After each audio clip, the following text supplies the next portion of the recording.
بسم الله الرحمن الرحیم. السلام علیکم ورحمت الله وبرکاته. ستاسو ورور ستاسو ملګری ابراهیم تاج یم. دا مهال ستاسو سره د شیرګل د علاقې شینګرۍ نه بالکل نیغ په نیغه مخاطب یم. چېرته چې زمونږ د ماشومانو استحصال شروع دی په نن سبا دور کې، هغه که د مرګ په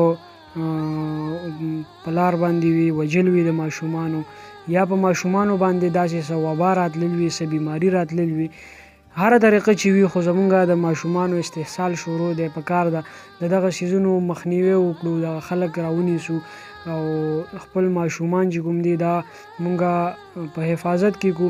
د دې لپاره صرف او صرف دومره دا چې زمونږ او ستاسو کومک ضروري دی.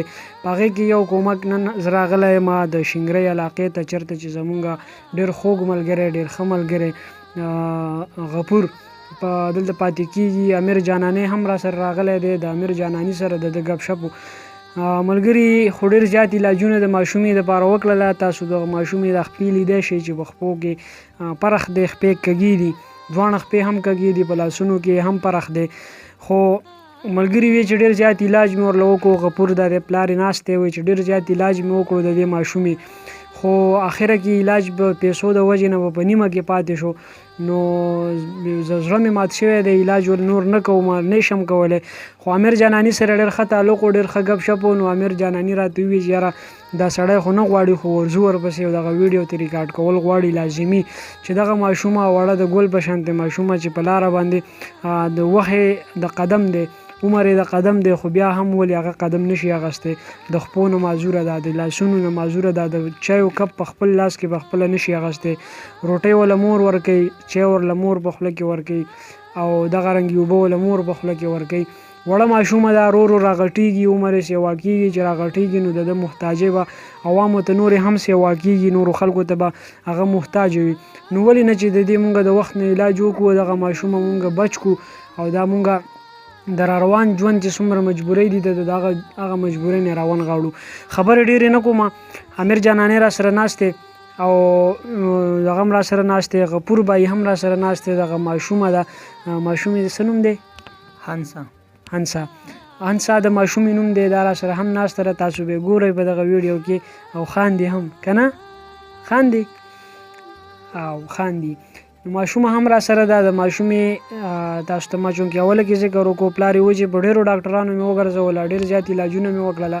د هغې ښکاره ثبوت زموږ سره د دغې ماشومې ټول فایلونه دي چې کوم باندې د ګرځولې ده په ډاکټرانو باندې، چې دومره فایلونه به د یوې ماشومې د کم عمر د ده به عمر هم دونه نه وي څونه چې د ده دا فایلونه دي. زموږ سره د دې ماشومې پلار هم، والد صاحب هم ناست دی. دا ټول د دغې ماشومې کاغذونه دي، خو د هغې د ماشومې د بیمارۍ په حواله سره د ده نه یو څو خبرې پوښتو او بیا راځو خپل مین مقصد طرف ته. غفور بھائی، د ماشومې علاج تاسو وکړو، وګرځېدی، په کم کم ډاکټرانو باندې کم کم ځایونو ته وګرځېدی، د دې ماشومې علاج په نیمه کې ولې هر ځل پاتې کېږي چې تاسو دا علاج شروع کوئ او بیا یې په نیمه کې پرېږدئ؟ یاره جي زه خو په خپله چې کوم دی پوه شوې د موټر سایکلو کار کوم، خو زما دوکان په کلي کې دی که نه، او دا ما یو ډاکټر له وړی وه د پېښور کې ډبګري ګارډن کې، او ما سره چې کوم پوه شو ما به چې په میاشت کې څونه پیسې لکه که 10,000 که 12,000 روپۍ پوه شو یا ما به وګټلې، نو ما به دله کېښودې، نو ما به هلته بیا ویوړلې او په ده باندې مې ولګولې. نو لکه دونه ده پوه شوې، ما چې په کومو ډاکټرانو باندې ګرځولې ده پوه شو، نو اوس زما لکه دونه څه وس نشته پوه شوې چې زه دله د علاج پې نور وکړم. ډاکټرانو څه ووي؟ ډاکټران چې کوم ډاکټر له وړو یاره چې وایي ټیک به شي پوه شوې، لکه دا د خپو مسله اول خو د مزغو مسله وه، نو هغه مزغو مسله چې کوم ده پوه شوې، هغه د دې دغه سره ما به ډاکټر له وړه راوړل، نو د هغې سره ګزاره وکړله. نو اوس لکه دونه ده پوه شوې، لکه زما سره لکه د دونه دغه نشته، د خپو د مسلې ده پوه شوې، او په دې باندې لږې پیسې لږې ډېرې راځي که نه. یاره کم نس کم پوه شوې، په دې باندې د اشنغري کې یو ډاکټر دی، هغه وایي چې په دې باندې لکه 50,000 روپۍ چې زموږ سره جمع کوي، نو د دې به چې کوم د علاج به لکه جاري شي پوه شي او نور اخوا لکه وایي خدای ته لکه دغه د پوه شي چې څونه دغه پې کېږي لکه دغه علاج یې ممکن دی خو پیسې ممکن نه دي. غفور بھائی د شینګرۍ په کلي کې د یو محله کې د موټر سایکلو د مصریتوب دکان دی. د ورځې به څومره ګټي؟ د ورځې به چې دی ډېره ښه مزدوري وکړي نو د ده به 300 یا 400. د کلي د بانډې د دوکاندارۍ ما ته پته ده، زه په خپله دوکاندار یم چې په کلي په بانډه کې دوکاندار دی 200-300 روپۍ ورځ ګټي او بیا د هغې نه باوجود دی وایي چې زه د میاشتې 10,000 روپۍ یا 12,000 روپۍ د کور د خرچې نه جدا کړم او هغه زه د ماشومې دپاره کېدم دا زه بوځم هغه پې زه ولګوم خو بیا هم ماشوم هغې سره ټیک نه شي. 50,000 روپۍ هېڅ شی نه دی. ما مخکې هم یو ځل په یو ویډیو کې خبره کړې وه چې 50,000 روپۍ څومره چې مالداران خلک دی د دوی د یوې شپې د یو خوراک قیمت دی که نه دی امیره؟ بعضې خلک داسې وي د یوې شپې قیمت دی دوی د خوراک. زمونږ ته 50,000 روپۍ زمونږ په معاشره کې زمونږ په سماج کې چې څومره غټ خلک اوسېږي دې خلکو د هېڅ شی هم نه دی. خو زمونږ مدعا دا ده، مقصد دا دی دلته کې د راتګ چې د دې ماشومې علاج دی دا علاج ورله کول غواړي. مخکې هم ما داسې امدادي ویډیوګانې کړي دي، یو ځل بیا هم راغلم چونکې مونږ د شاعرۍ سره تعلق ساتو، دغه فیلډ سره تعلق ساتو، خو انسانان یو احساس لرو د چا ماشومان په داسې حال کې نشو لیدی لکه دا ماشومه چې څنګه ده. غواړم چې د دغې ماشومې علاج وکړی شي. که تاسو کې هر څوک وي، که تاسو 15 روپۍ هم جمع کړئ خو چې څومره ویورز دي په یو ویورز په سر باندې چې 1 روپۍ هم جمع شي نو 50,000 ته رسي. د دې ماشومې علاج په دې باندې ممکن کیدی شي. زه تاسو ته په سکرین باندې د غفور بھائی د موبایل نمبر هم پرېږدم، هغه به تاسو ته په خپله هم دغه خپل نمبر ووایي. تاسو که کوم ملګري دا استعداد لري دا ثواب ګټلی شي چې د دې ماشومې علاج دې وکړي نو هغې له به په دنیا باندې هم د هغوی اجر او ثواب کېږي، په آخرت کې به هم د هغې اجر او ثواب په دنیا کې به ورته سختې نه سختې لارې اسانېږي او په آخرت کې به هغوی دا چې کوم اجرونه میلاویږي د هغې نه بیا یو خدای خبر دی د یو انسان مدد کول دا څومره لوی ثواب دی. غفور بھائی ملګرو ته د موبایل نمبر ووایه شته دی ماشاءالله زمونږ په کتونکو کې داسې تکړه ملګري چې هغوی دغه ماشومانو دپاره داسې نورې ویډیوګانې چې مونږ کړي دي بلا پیسې او بلا خپل اخلاص او خلوص یې کړی دی.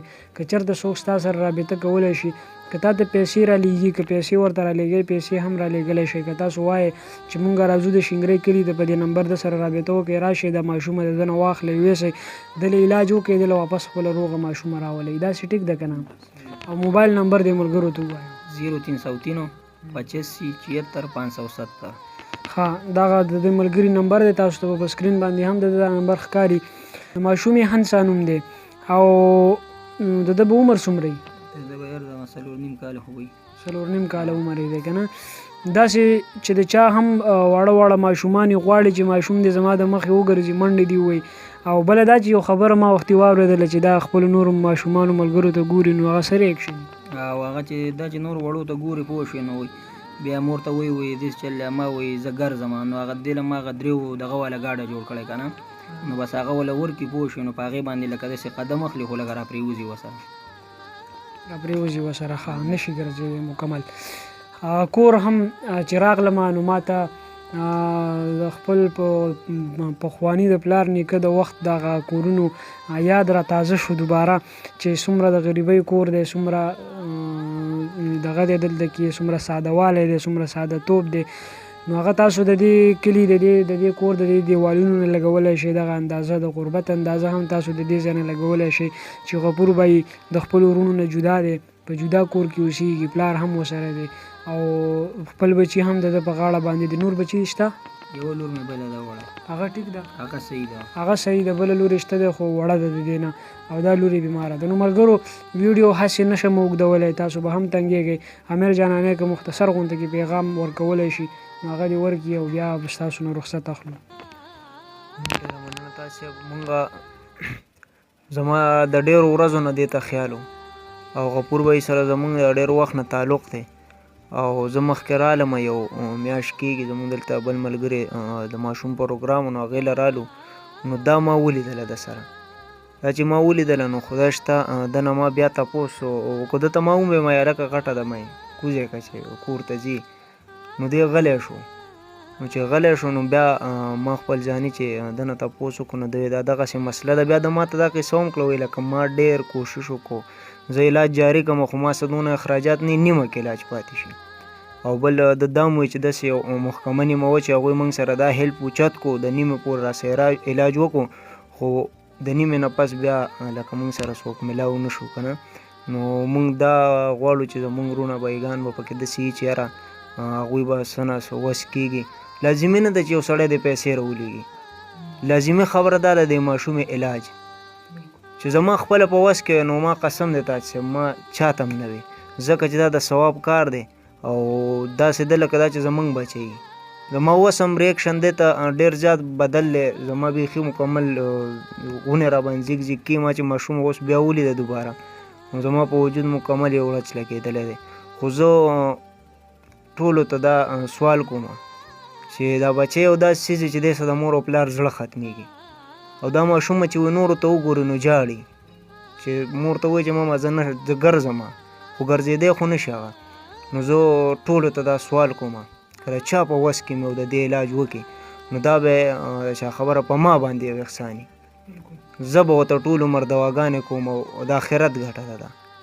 نو ډېره مننه دا و امیر جانانې تر دې دمه په دغه یو پیغام باندې په یو هیله باندې ستاسو پرېږدمه چې د دې ماشومې علاج ممکن دی کېږي دا نه ده چې نه ده ممکنه.